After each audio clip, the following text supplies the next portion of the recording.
The for loop is one of my favorite types of loops, and that's going to do the same thing as we saw with the while and the do loop. However, why I like it so much is because it's all contained within one statement. And I've seen a lot more people using the for loop now as opposed to the while or the do loop. And so they all do pretty much the same thing up to this point.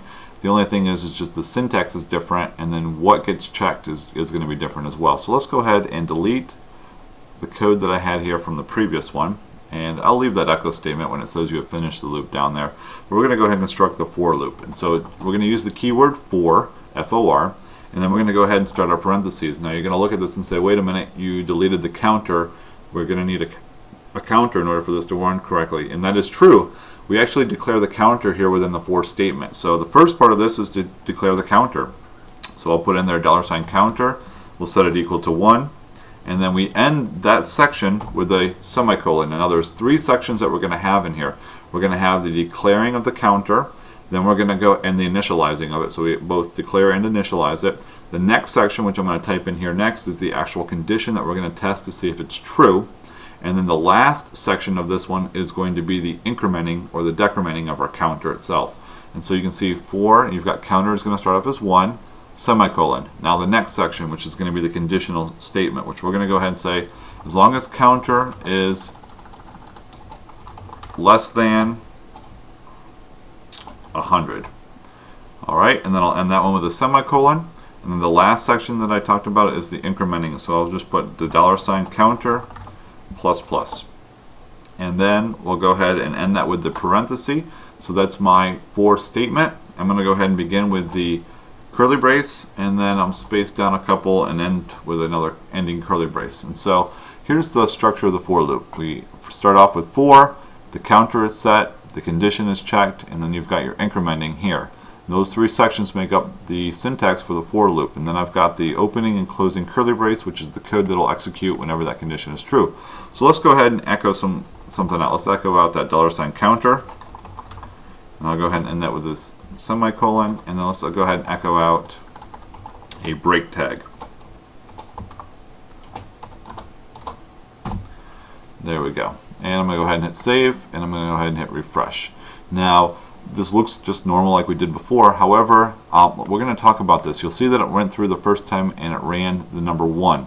And so if you look back at our structure here, we'll talk about what happens here. It says for, we set counter as being equal to 1, and then it's going to check. So the first time it runs through, it's going to set its counter to equal to 1, and then it's going to go ahead and check the condition. The condition was met. Notice that it skipped the incrementing. The first time it runs through, it skips the incrementing because it echoed out 1. And you can see that it echoed out 1. So the structure, the first time it runs through in the first iteration, is going to be just the declaring and initializing of your counter and the conditional check to see if it's true or not. So that's what happens the first time it runs through. Now the second time it runs through, our clue is going to be at the very end. When you see that 99 is down here, there it is, 99 is down here. The clue to how it ends, or how it does the second iteration all the way to the ending of our loop, is this. Okay, after it goes ahead, runs through the first loop, the second time it comes up through here, the incrementer happens first before the condition is checked. So let's just go ahead and say we're now at 99. Counter echoes out 99 right here. It echoes out a break tag right here, and then it comes back up to the for loop. The first thing that happens after it has already run the first time, so this is the last time it's going to run, is it's going to first off increment it to 100. So it's going to do the incrementing here to 100, and then it will check the condition. So you'll notice that it skips this whole initialize and declare. That only happens the first time it runs through. So now every other time that it runs through, it's going to increment it or decrement it depending on your structure.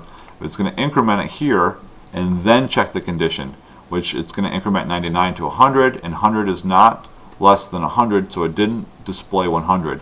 And that's kind of the structure for that. I know that's kind of confusing, but when you're working with loops, you kind of have to understand how they work, because if you're writing code for something, you may not display a number just because of the way the loop structure works. So you really have to have a good understanding of how loops work, and the for loop is a great loop if you can understand that. So the first time the loop runs, the counter is set to 1, and then the condition is checked. Those two parts of my for statement run.